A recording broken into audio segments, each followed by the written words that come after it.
Hello, everyone, and welcome to How to Prepare for the DC Area International Student and Alumni Career Fair. My name is Lisa Andrews, and I am the Assistant Director of Career and Professional Development at the Kogod School of Business. So I'd just like to take a moment to welcome all of you today. If you have questions throughout the presentation, please put them in the chat, and I will address all questions at the end of the presentation.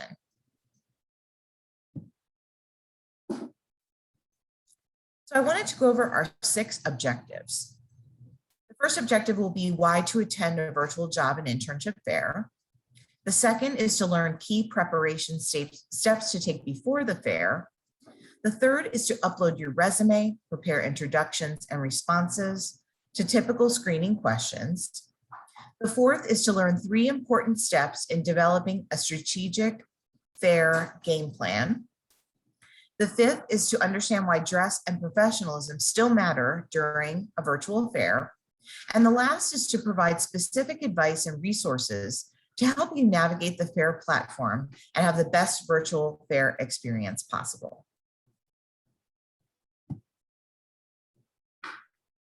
So I just want to start with some encouragement that as international students, you have unique strengths that you bring to all employers. And those are things like adaptability, knowledge of other cultures, a strong work ethic, resilience, certainly language skills, global fluency, and creative thinking. So going into this process can be a little intimidating, but just know that you definitely have very good things to contribute to employers, whether you're attending this fair or just networking with employers in the future. But I would also like to point out some realities of the job search. There is a lot of competition for visas, as you may know. Also, every employer does not sponsor. The lucky thing for you is all of the virtual job fair attendees will be sponsoring.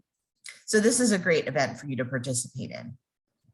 Many of you will need to lead a triple location career strategy, and on upcoming slides, I will explain what that is. Location. So we're in DC, and of course, many firms in DC cannot sponsor because they're government related or government contract related.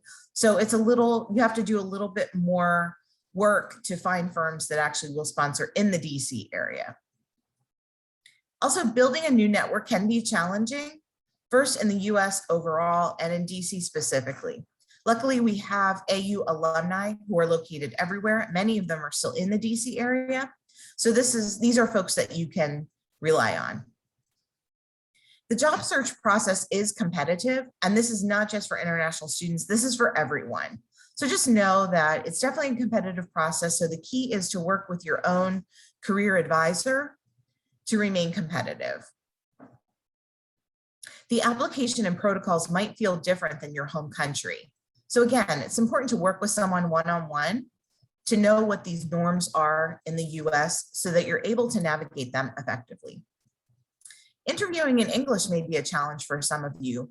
Perhaps this will be the first time that you actually do that. And there are certainly conversational norms that are common in the US that may not be common in your home country or home language. So it's also important to practice your interviewing skills. Career transition can be difficult, and especially for graduate students, I would say, especially if you're a switcher from one career to another. It doesn't mean it's impossible, it just means it can be a challenge. Also, in the US, working on academics and career at the same time management and prioritization can be a challenge.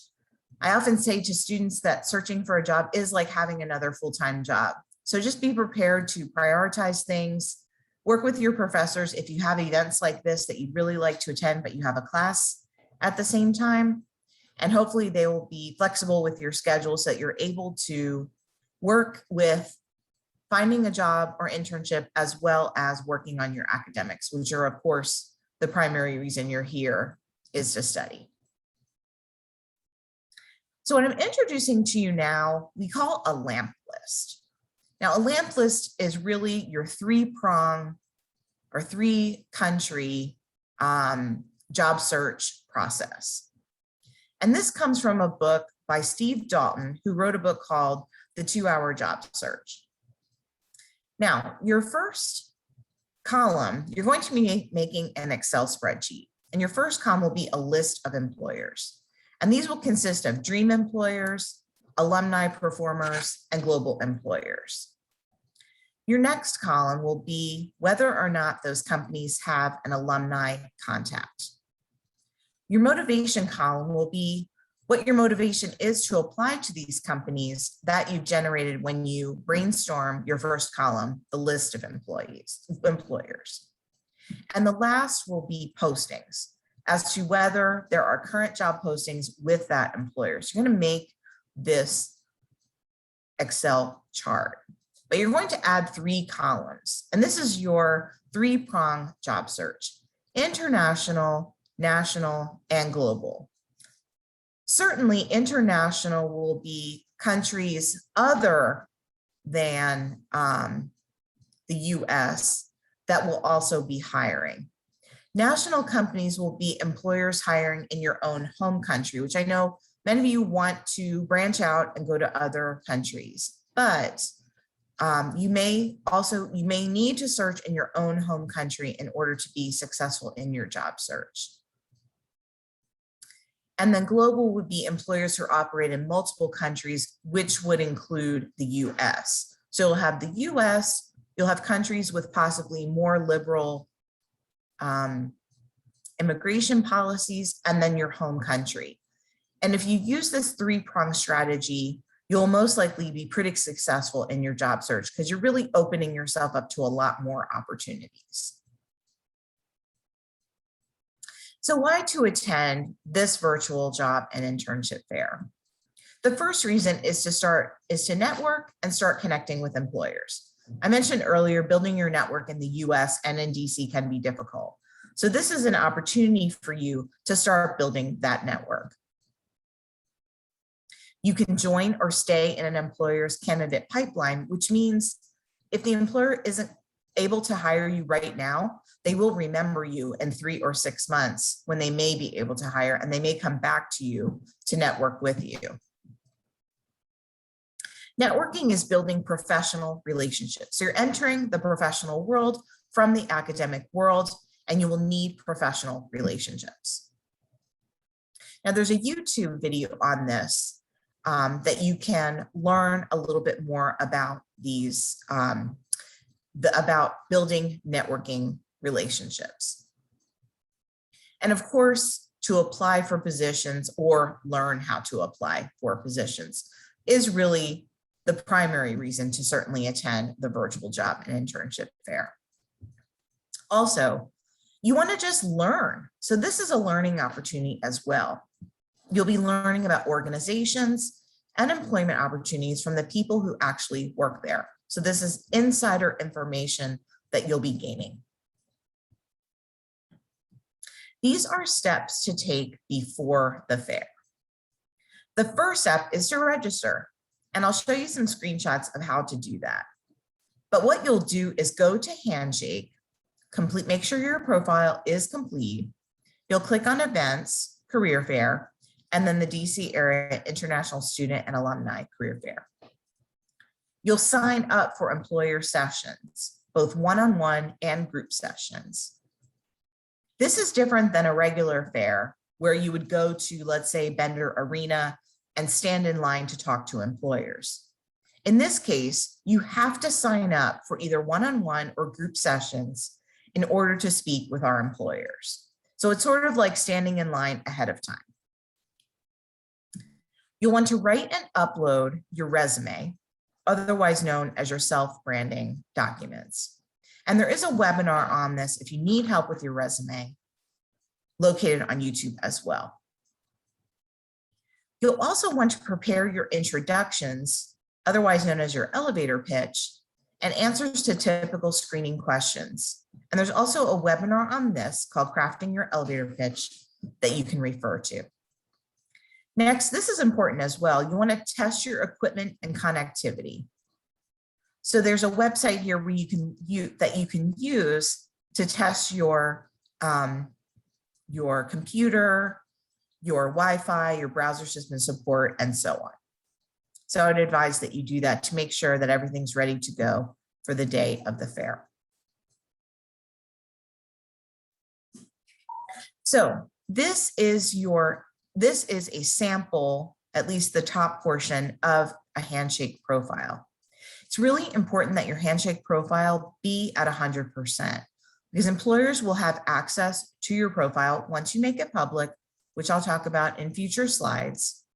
So you want to make sure that your handshake profile is at 100%.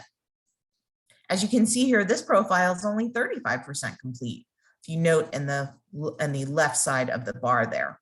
So it's important to get that number to 100. Now, once you're in Handshake and you go to events, you'll see when you search for the event, you'll see the DC Area International Student and Alumni Career Fair. You'll click on the register button. Next, after you register, you'll be prompted to view the employer sessions. Again, as I said, and this is extremely important, you have to sign up for either one-on-one or group sessions with employers. You can't just register for the fair and then show up. You won't be able to meet with employers if you do that. You may be wondering what's the difference between one-on-one and group sessions. One-on-one sessions are only 10 minutes long, but you're one-on-one with the employer representative. You, of course, have to sign up in advance of the fair starting. And I will say the one-on-one sessions with employers fill up pretty fast. So I would do this today. There will be video, audio, and text chat available. You can share your screen to put your resume up there or any other relevant materials. And the screen share option is only available for the one-on-one sessions. We also have group sessions, which are 30 minutes long, which consist of the employer representative or representatives and multiple candidates with a max of 50.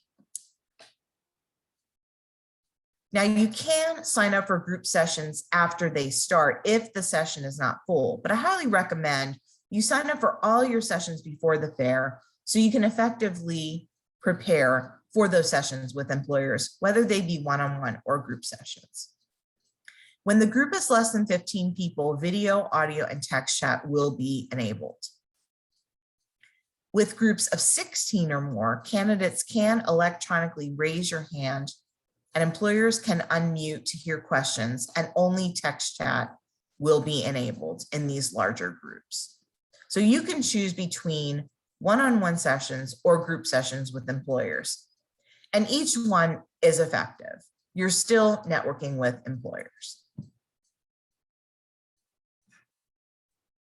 So this is what an employer session is going to look like.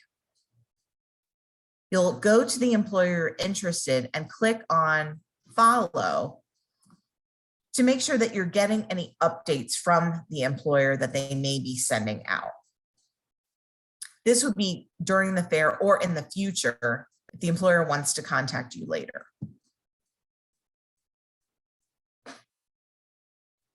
So again, just to reiterate the steps before the fair: register, sign up for your sessions, upload your resume, prep your elevator pitch and answers to typical questions, and test your equipment. Let's move on to developing a strategic fair game plan. Once you've signed up for all your sessions, it's really important to research employers. You want to learn about who they are and what they do. And you can search for employers by name and use additional filters to do so. The reason it's important to research employers is because you're interviewing them as much as they're interviewing you. So you definitely want to have questions prepared, and you won't know what questions to ask unless you know a little bit more about the employer.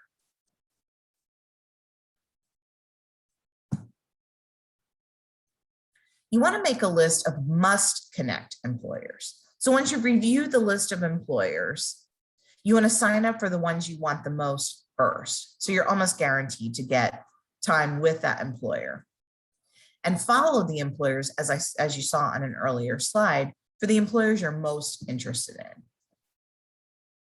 The last step is to plan your approach to communicate with those employers. So again, from your research, you will probably generate questions that you have for the employer. And you want to create thoughtful questions for each employer. You want to learn more about the employer, their opportunities, and show your interest. Now, even though you're going to be virtual, dress and professionalism still matter. This means enabling, when available, your video and audio chat capabilities. If video chat is available, always enable it. The employers would much rather talk to a real person than talk to an avatar.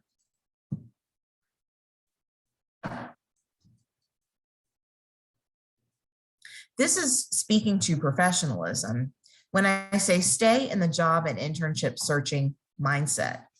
It's important to maintain your professionalism in all your communications with employers.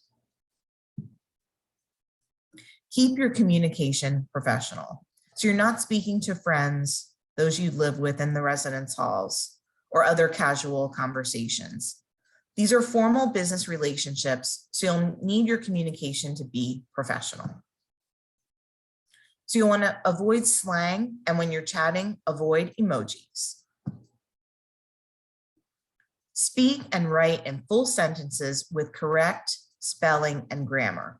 So no abbreviations, which I know is very popular and something you'll want to fall back on when you're chatting. It's very important to speak in full sentences. One reason is because they want to see what kind of communicator you really are. So if you're speaking in grammatically correct ways and in full sentences with correct spelling, it's going to make a very positive impression on the employer. And avoid one-word answers, yes or no, or answers that are just too short and vague. You want to make sure that your answers are fully built out when you're answering an employer's question. Here are some examples of professional attire. Now, of course, you're going to be virtual, so the employer will only be seeing you from the waist up, but it's still important to dress professionally.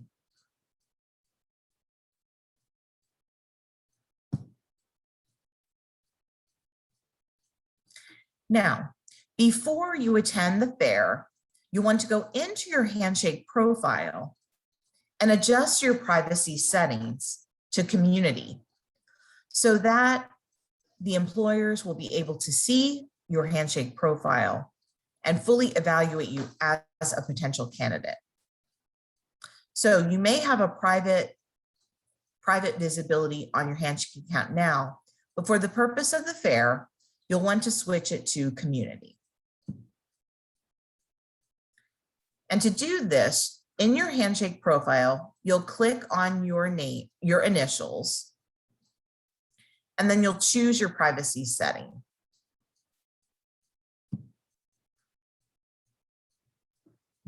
And you'll do this after you click on your initials under settings, and we're recommending the community setting for your privacy settings.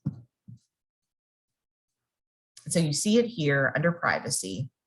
You'll want to click on community. Also, work authorization questions, which are also part of your profile. Your answers will not impact your ability to participate in the fair, but you want to answer the questions. So you'll receive a prompt screen that looks like this with these two questions. Are you legally authorized to work in the United States? And will you now or in the future require visa sponsorship? There's also an option to say, I prefer not to answer these questions. You can answer honestly, and that's fine. Again, this will not affect your ability to participate in the fair or interact with employers. If you prefer not to answer the two questions at the top, you can also click on prefer not to answer these questions and then update your information. Click on the update information button at the bottom. Now, as far as GPA goes, I would consider adding it to your Handshake profile.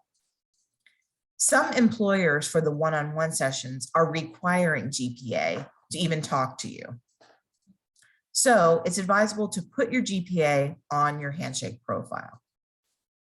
Now, for first years and alumni, you want to use your most recent GPA.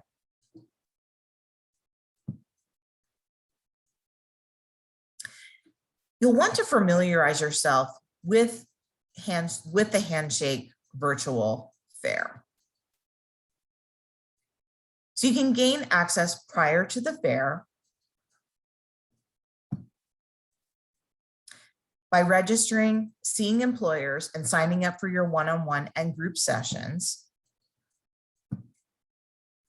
Your technology requirements include a reliable internet connection, which you should have on campus with no problem. Video, audio, and text chat are available on multiple browsers and mobile devices. So you'll be able to use all of these instruments. We recommend that you use a desktop or a laptop computer.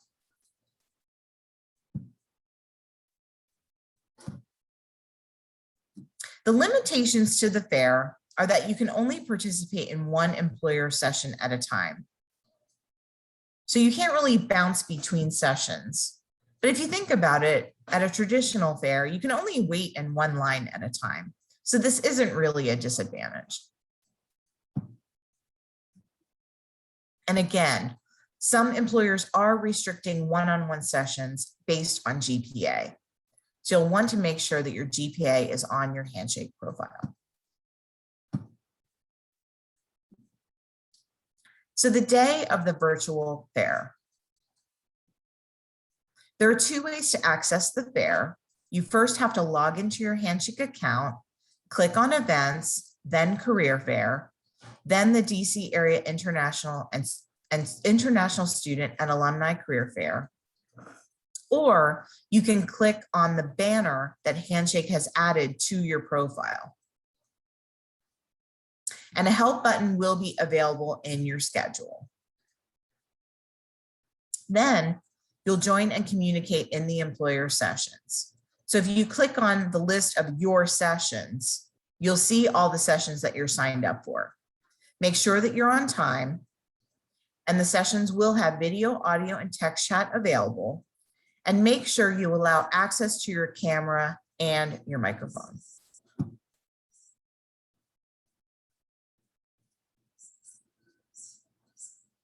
So this gives you a screenshot of the available sessions that you're still able to sign up for. On the second tab, you'll see your schedule, which are all the sessions you've signed up for.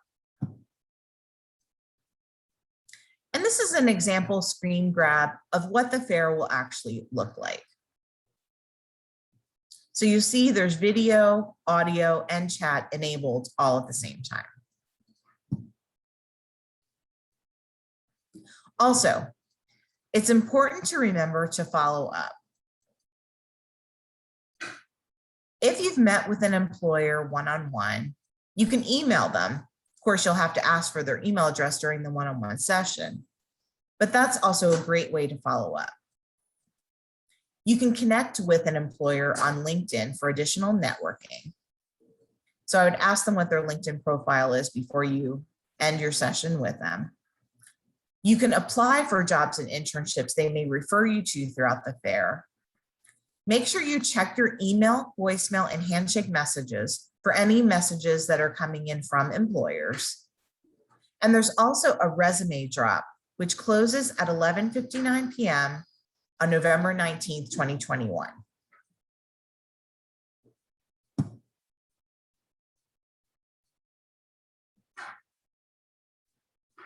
And here is a way you can follow up with your employer host. You can click on your schedule for a list of the employers you've signed up for. The session's host, name, job title, and company will be displayed. You can click the button that's called Send a Message to the right of the host information, and you can follow up with them directly.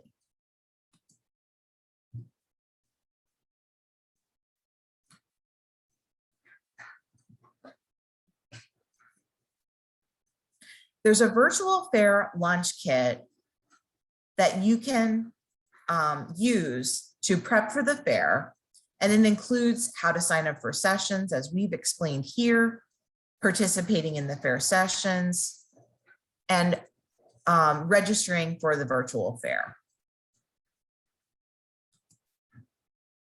So this is what you would click on to access these resources.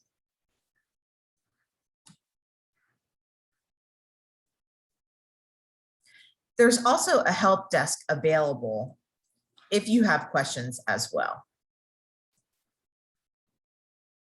And so now I'll open it up to questions and answers. You can enable your video and audio. I'll stop sharing so that I can see you.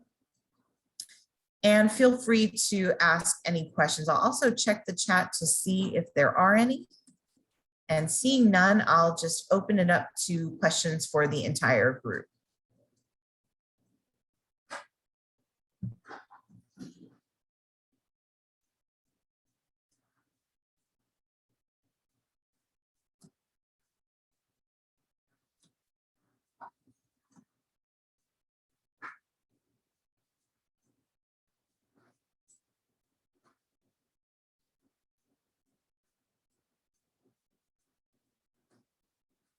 I see a question in the chat.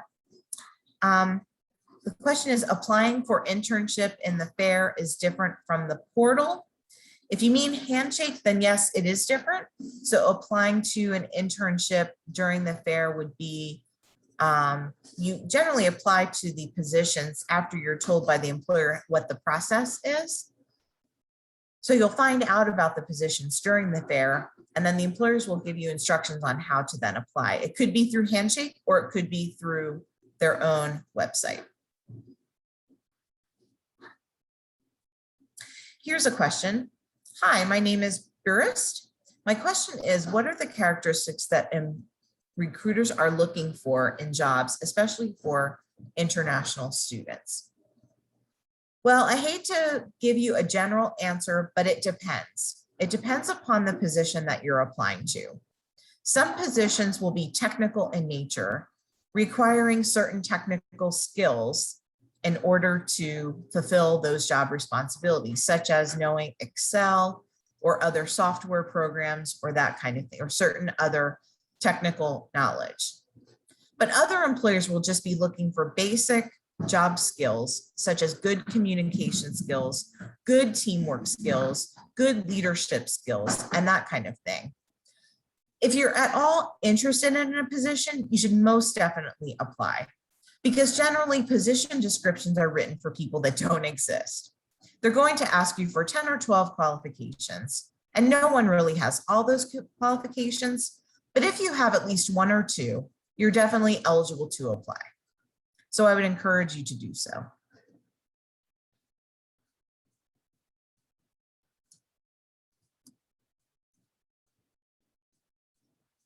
What other questions might you have?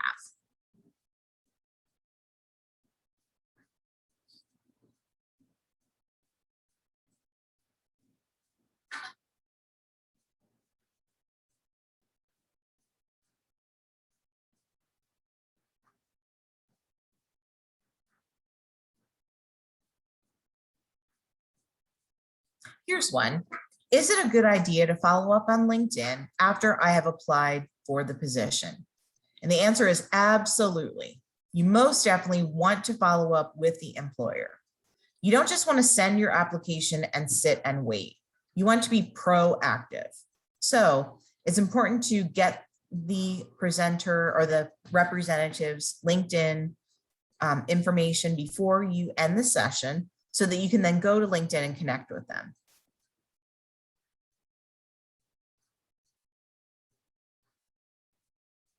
Any other questions?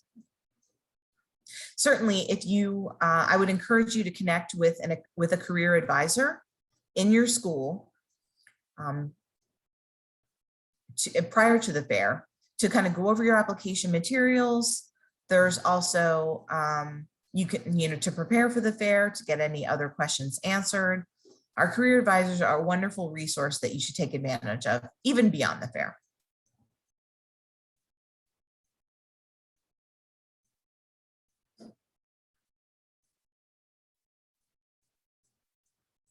Well, thank you all for joining our session today. I wish you a lot of luck in the fair. And again, feel free to follow up with a career coach or advisor if you have further questions.